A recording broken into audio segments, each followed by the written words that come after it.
thank you for joining us. Right. Yeah, well, Al's still with us, by the way. Yeah. The bookmark even, so that's appropriate. Well, first, thanks for being here. I have to geek out for a moment because I don't know if you watched the iWatch, as I call it, the Apple Watch announcement. You had an app all ready to go. Can you just tell us about that? About the process? Yeah. I mean, we're very flattered at Starwood to have great brands and then be able to have the conversation about partnering with great brands like Apple. And so about a month and a half ago, 3 or 4 weeks before the announcement, they gave us a cryptic call that, we have something we want to work on, and you should probably just come out and hang out in Cupertino for a little while. And that was all the detail we got. And so we sent a team, and they worked around the clock, left their families behind, and then by the end of day 23 or 24 on the ground, they had a working version of something we'll see later, which is a project we call SPG Keyless, where they could use the watch to open the door. It's not a mock-up. It will work at our W hotels, and we're working on scaling it. So that was an exciting thing to be a part of. It was great to be on main stage, too, with those guys showing it. Yeah, that's unbelievable. And Susan, to your credit, I'm an American Express customer. Glad to hear that. And I have to tell you that when I have questions, I get the best answers, not just from your team, but from people who are just passionate users of American Express. And I personally, no offense to Jim, I personally don't start my 0 moment of truth in Google because there's just not enough people thinking about what comes back at the moment, and that's all going to change, of course. But I'll go to communities. I spend time on the open forum community. There's just the shared experience that come back from your users it's passionate, it's unmatched, and I just want to hear sort of from you why is that? What's the secret sauce behind the scenes? I mean, the secret sauce is because it's something that our company and everyone who works there sort of embraces, which is to be in the service of enriching our customers and prospective customers' lives. And we've been doing that. I mean, our company is a service-based company, and we've been doing it for 163 and a half years. Whether we were a freight forwarding company to today as a commerce or payments company. And that sort of philosophy is imbued through everything we do.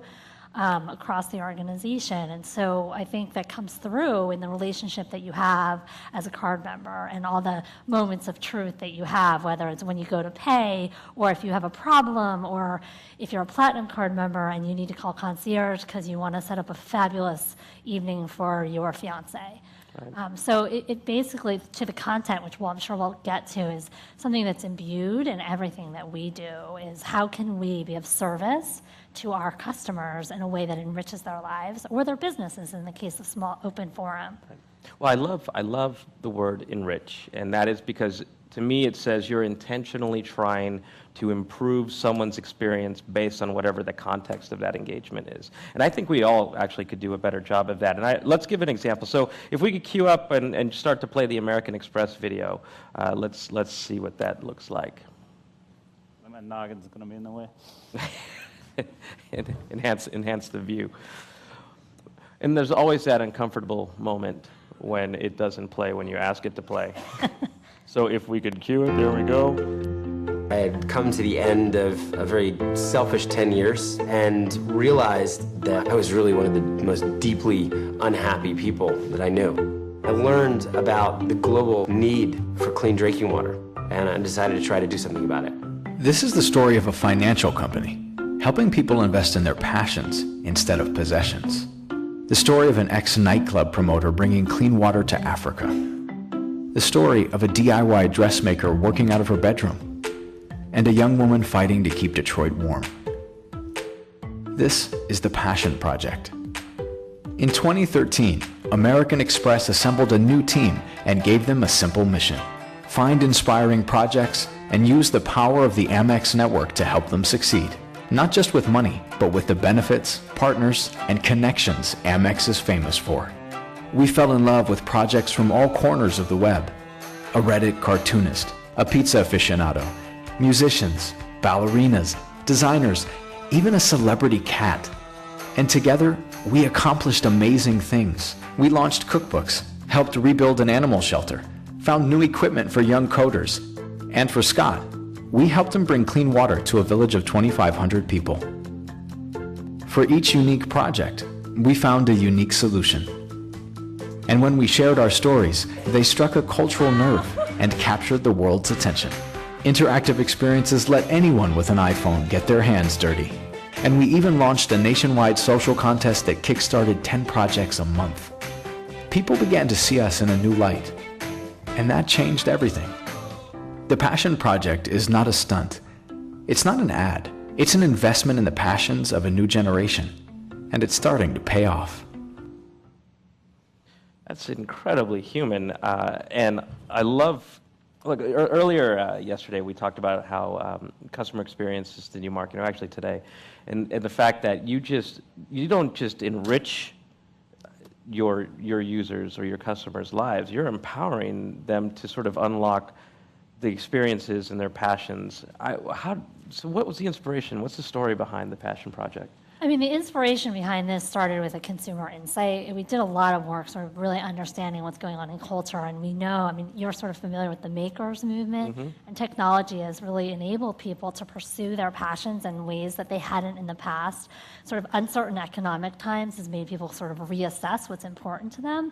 And we actually fielded a study and found that passion projects, or pursuing your passions, was number 3 behind maintaining family and health. Wow. And so we knew we had hit on something, and then it kind of connected directly to what our brand's purpose is, which is, again, to serve and inspire our prospects. And then finally, for us in this new world, in this sort of driving into this ultimate moment of truth, it was about how do we strike a conversation and let social influencers and consumers be part of that conversation and sort of work with us to create these stories. So we kind of think of it as not just storytelling, as you saw here, but it's actually the story making and how we worked with them together, and then we allowed consumers to participate in what we believe, this belief of enriching your life through your passions. I have one more question before we go to Clay's video, and purpose has come up quite a bit. It was a big discussion yesterday, and I've often talked about it as one of the missing P's in the 4 P's of marketing, beyond purpose and promise and people. But purpose is something that it's sort of ethereal. It's certainly not a word that is used often enough in boardrooms. It's not inexpensive to do what you're doing. But obviously the views, the stories, the lives that are changed as a result are pretty paramount. But that's a mind shift to even recognize that as value. So how did that happen? You know, how did you get people involved and buy in? I mean, again, it just kind of goes back to our service ethos. We've been in the content and building experiences for our customers and now prospects for a very long time. And it's, you know, the ethos of our company, we don't exist without our customers. So having a purpose about serving them and inspiring them in new and modern ways is something that is core to our company's belief systems and our purpose. And I guess I'm fortunate that I work at a place that has embraced that for a long time. And then secondly, we had a very rich, I mean, to get to the nuts and bolts of it, we did have a clear measurement plan, and we did correlate it back to our business. So yes, you saw some of the metrics around, you know, driving this love for our brand or changes in prospect relevance, but we also were able to drive some further down business metrics. So we were able to not only drive love for the brand, but actually some substantial business metrics. And that's all about tying back to the purpose of the brand. So I think, you know, part of it is just fortunate being in a company that has a history in that, and part of it is a mandate in today's communication landscape and the way that what customers expect that we move into this space. I love that. All right, I have so many more questions on that front, but Clay, I want to come back to you. So AV team, if you could have Clay's video on cue, I want to ask Clay though first to explain a little bit about what we're going to see. So I think something you just said, Susan, that resonated was you guys are a service company with an appetite for it. I think we think of ourselves similarly, and you mentioned it. We're a company that has appetite for innovation, right? And it's just really important. It's part of what we do. We are a brand-led company, and we're an innovation-led company. And with that comes some ugly stuff, right? There's appetite for stuff that doesn't work great. There's appetite for expensive things that might have an iffy ROI. And then just frankly, some messy operational stuff that you're going to see a glamorous video of how we're thinking about mobile and digital on property, but it is not that seamless in the background. It's a lot of work. And so I think, it's what's led us to this moment on property, but it's started way back on other things, putting ratings and reviews on a website.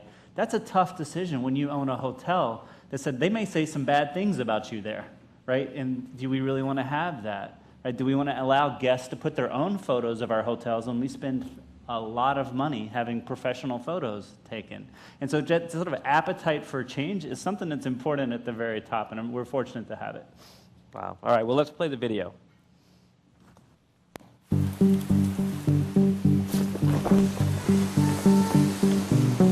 These days, everything you do is smart.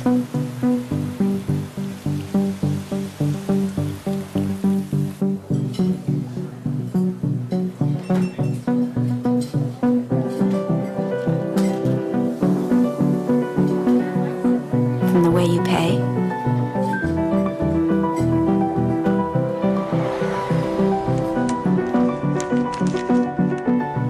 to the way you go places, to the way you say hello. And now, your travels are smart too. Introducing the new keyless key for your smartphone from Starwood.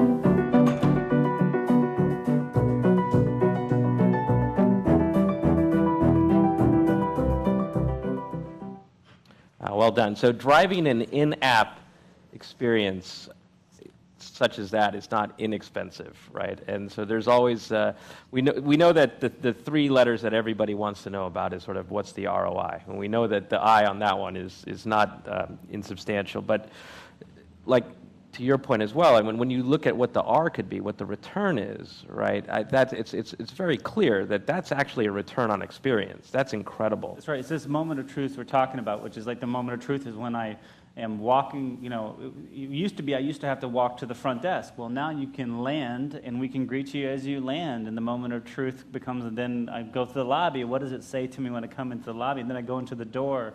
Like, those experiences are expanding for us. And so it is a different way to think about ROI. And then there's the labor side of it on the other side, is like the people that used to have to do this can now help with other moments. And it's complicated, but if you have the people at the top that are invested, it works out. Yeah, so I'm opening this up to both of you. I mean, I don't want to coin a new buzz term of ROE in terms of return of experience, but your numbers, you said that you had to invest an inordinate amount of time sort of coming up with what the metrics that could be appreciated by people are, and obviously imagination dictates sort of this new idea of what metrics could be and then how traditional metrics can come into play. So talk to me about how you make the argument for... And I don't know how you feel. We look a lot, obviously, at the sort of how our bookings moving, but really what's our engagement, how's our preference for our brand, and then, consumer satisfaction. And a lot of pain points I came in at a really busy time at the Westin Times Square right around the corner, and I didn't want to wait to check in. Right? So there's a lot of pain points that you can take out as well when we talk about things like this. I mean, I would say if you think of the moment of truth, it's for a brand, it's almost the moment you can solve a pain point. And you talked about this. It's the moment a brand can solve a pain point or enhance an experience for a consumer. And that we've seen time and time again pay out in dividends. In terms of measuring that, there's macro and there's micro things. I mean, we certainly are looking at net promoter score and net sentiment and engagement rates. But ultimately, are we driving demand for the brand? And are our card members satisfied? Are they giving us good reviews? Are they advocating? And are they having a great experience and with our brand? And is it really enriching their lives? And I will give you a personal example from the program you guys just saw. I still, to this day, receive personally written thank you notes from the people that participated in the program and how we changed their lives. And to me, if a brand can accomplish that, your return on investment is regardless of return on engagement, is clear. I think the thing you mentioned too that said those pain points that we have sometimes are these moments of reviews where you're right, they're great sometimes, but sometimes they're not. And so for what we were surprised to see was when we have a review on something that goes sideways, which happens, and then a manager or someone reaches out publicly on our reviews and says, I'm sorry you had this experience, here's how we're going to take care of it for you, our conversion rate actually goes up. People who see that bad review that's positively responded to actually converts higher than just a generic good review. So I would just say that if you get the moments right and the service right, it's surprising that even the bad things can help out. You know, that is always, whenever I hear that, I'm pleasantly surprised and I'm hopelessly optimistic about what the future could be. A lot of us are going to have to go struggle, though, with just something that obviously you don't have to deal with, but a lot of us have to deal with, and that's getting people to just even care. You know, the fact that a review could be negative is often frightening to a lot of folks. But you brought up NPS, and in a world where shared experiences are now common, NPS is still important, but then there's this idea of an experience divide, right? So any one of us could use any listening tool to understand what the pain points are of any customer, and you could find themes and groupings and sort it out by location or by trends. But you have to want to care, and then you have to want to do something about it. What advice do each of you have to get people to start to think differently about just engaging in that moment of truth and shifting an experience? I mean, for us, there's two big major shifts. I mean, they're not really shifts for us. It's probably reinforcements. One is what I would call sort of this move more towards adaptive marketing.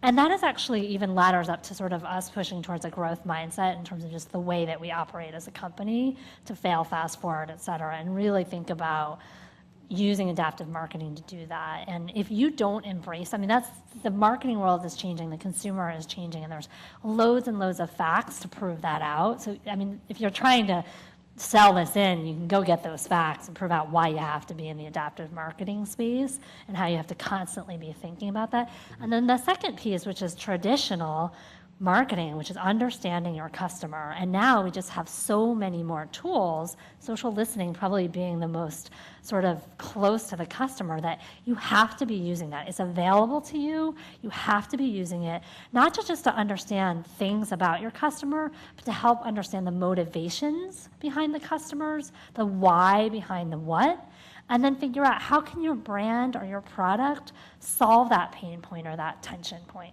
So to me, that's how I think it's really critical to think about it, is why the consumer's having the issues or the cultural tension points that they're having, and then you as a brand, how can you come in with a purpose to solve that? So I think if you really kind of can put that equation forward, it'll become sort of natural and obvious that that's the way you need to move forward with your marketing. And there's a ton of facts out there now. I mean, this stuff is more measurable than ever before without investing, tens of millions of dollars in custom research. You don't need to do that as much as you used to. I mean, you can. We do some of that. But you can use social to really listen and understand the motivations. And that's actually some of the stuff that gets me most excited about what the world we all live in today. I love it, Clay. So I won't repeat what you said. I agree with you in moving from the why to the sort of operationally how, because for us, we have an existing organization that has to be redeployed. And you would never know it from the outside, I don't want to say the single most, one of the most innovative places of our company are our call centers, right? So started in the 70s as a place to call a 1-800 number for a Sheraton, right?